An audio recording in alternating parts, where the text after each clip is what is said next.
మరి చంద్రబాబు సైకిల్ పరిస్థితి ఏమిటి అని చెప్పి ఒక్కసారి గమనిస్తే, చంద్రబాబు నాయుడు గారి సైకిల్ పరిస్థితి ఏమిటి అని గమనిస్తే, చంద్రబాబు సైకిల్కు ట్యూబులు లేవు, చంద్రబాబు సైకిల్కు టైర్లు లేవు, చంద్రబాబు సైకిల్కు చక్రాలే లేవు,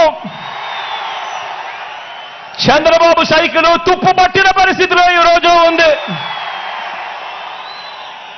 ఆ తుప్పు పట్టిన సైకిల్ను తొక్కటానికి, ఆ తుప్పు పట్టిన సైకిల్ను తోయటానికి ఇవాళ చంద్రబాబు నాయుడు గారికి వేరే పార్టీలు కావాలి.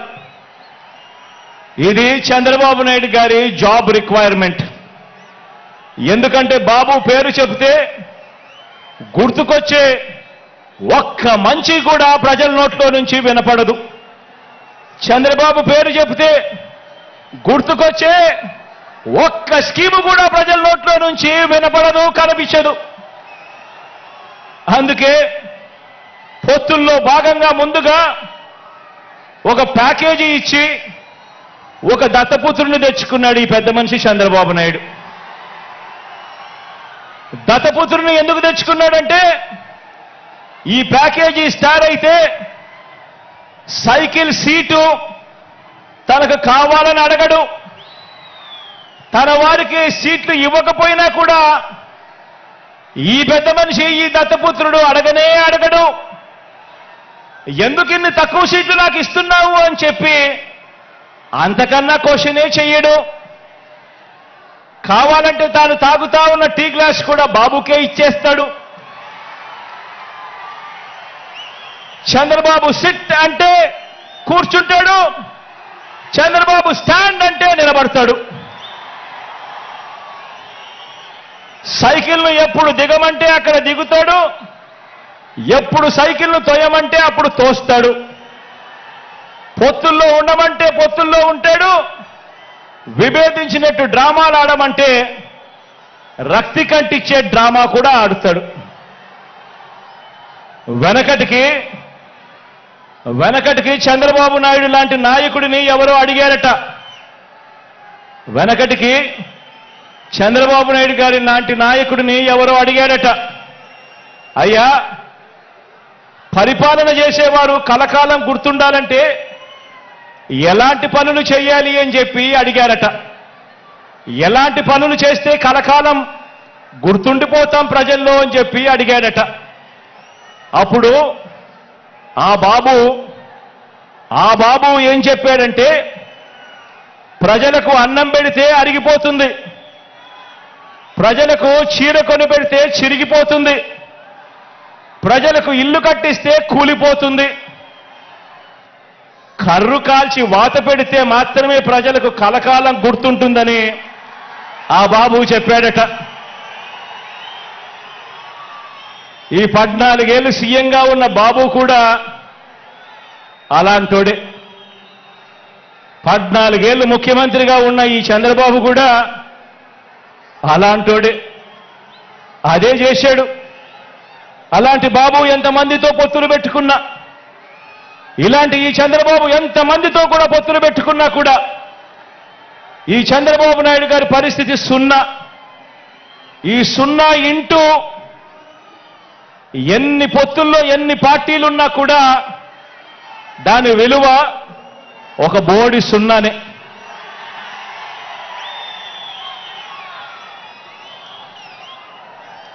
ఆశ్చర్యం ఏమిటో తెలుసా, ఇప్పుడు చంద్రబాబు నాయుడు గారు ముగ్గురితో కలిసి పొత్తు అని అంటా ఉన్నాడు, 3 పార్టీలతో పొత్తు అని అంటా ఉన్నాడు. ఈ ముగ్గురు కలిసి 2014లో ఇలానే పొత్తుగా ఏర్పడి, ఈ ముగ్గురు కలిసి ఇలానే పొత్తుగా ఏర్పడి 2014లో ఒకే స్టేజ్ మీద కూర్చొని వీళ్ళంతా కూడా భాషణలు ఇచ్చారు, మీటింగులు పెట్టారు. ఒకే ప్రకటనలో ఇలా ముగ్గురు ఫోటోలు వేసి, ఒకే ప్రకటనలో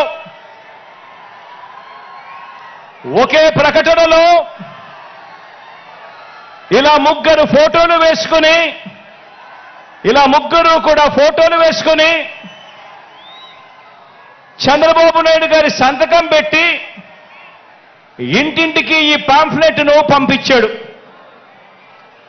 ఇంటింటికి పంపించిన ఈ పాంఫ్లెట్లో చంద్రబాబు నాయుడు గారు ఏం రాశారో తెలుసా? ఈ ముగ్గురు ఫోటోలు పెట్టి చంద్రబాబు నాయుడు గారి సంతకం పెట్టి 2014లో వీళ్ళే కూటమిగా ఏర్పడి ఇంటింటికి పంపించిన ఈ పాంఫ్లెట్లో వీళ్ళు రాసిన మాటలు, రైతులకు రుణమాఫీ పైన మొదటి సంతకం చేస్తాను, డ్వాక్రా సంఘాల రుణాలన్నీ పూర్తిగా రద్దు చేస్తాము, మహిళల రక్షణకు ఉమెన్ ప్రొటెక్షన్ ఫోర్స్ ఏర్పాటు చేస్తాము,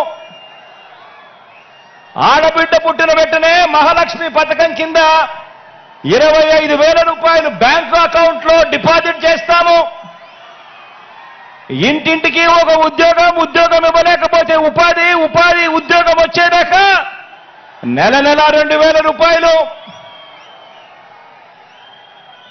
నిరుద్యోగ భృతిగా ఇస్తాము, 10,000 కోట్లతో బీసీ సప్లాను, చేనేత మరియు పవర్ లూమ్స్ కు సంబంధించిన రుణాలు మాఫీ, అర్హులైనందరికీ కూడా 3 సెంట్ల స్థలం, అర్హులైనందరికీ కూడా 3 సెంట్ల స్థలం, పక్కా గృహాలు మంజూరు చేస్తాము, రాష్ట్రాన్ని సింగపూర్గా మించి అభివృద్ధి చేస్తాము, ప్రతి నగరంలో హైటెక్ సిటీ నిర్మిస్తాము. ఇదే చంద్రబాబు నాయుడు గారు, ఇదే కూటమిలో ఉన్న ఇదే దత్తపుత్రుడి ఫోటో, ఇదే ఇప్పుడు చంద్రబాబు నాయుడు గారు ఢిల్లీకి వెళ్లి ఏకంగా కూటమిగా ఏర్పడి పొత్తులోకి తెచ్చుకున్న మోడీ గారి ఫోటో. వీళ్ళు ముగ్గురు కలిసి చంద్రబాబు నాయుడు గారు సంతకం పెట్టి ఈ ప్రతి పాంఫ్లెట్ను కూడా ప్రతి ఇంటికి చంద్రబాబు నాయుడు గారు పంపించాడు. ఇందులో ఇచ్చిన హామీలు ఏవైనా కూడా అమలయ్యాయా అని అడుగుతా ఉన్నాను. ప్రత్యేక హోదా ఇచ్చారా అని అడుగుతా ఉన్నాను.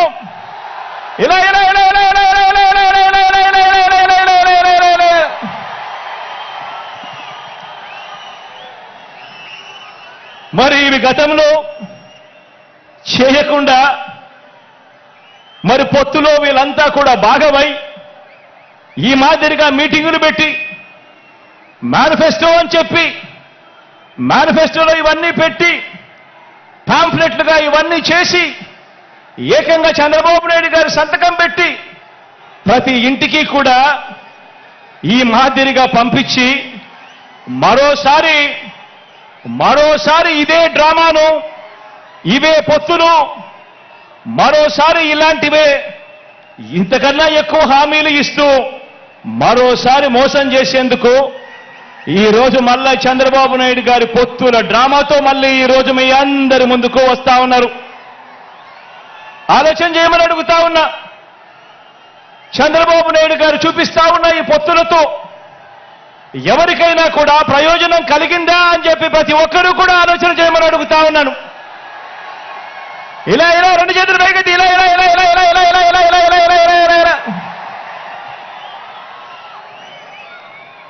ప్రజలకు ఏ ఒక్కరూ కూడా మంచి చేయకపోగా ప్రజలకు మంచి చేసిన జగన్ను టార్గెట్ చేయడానికి మాత్రమే వీళ్ళది ఏకైక ఎజెండా ఈ రోజు కనిపిస్తా ఉంది.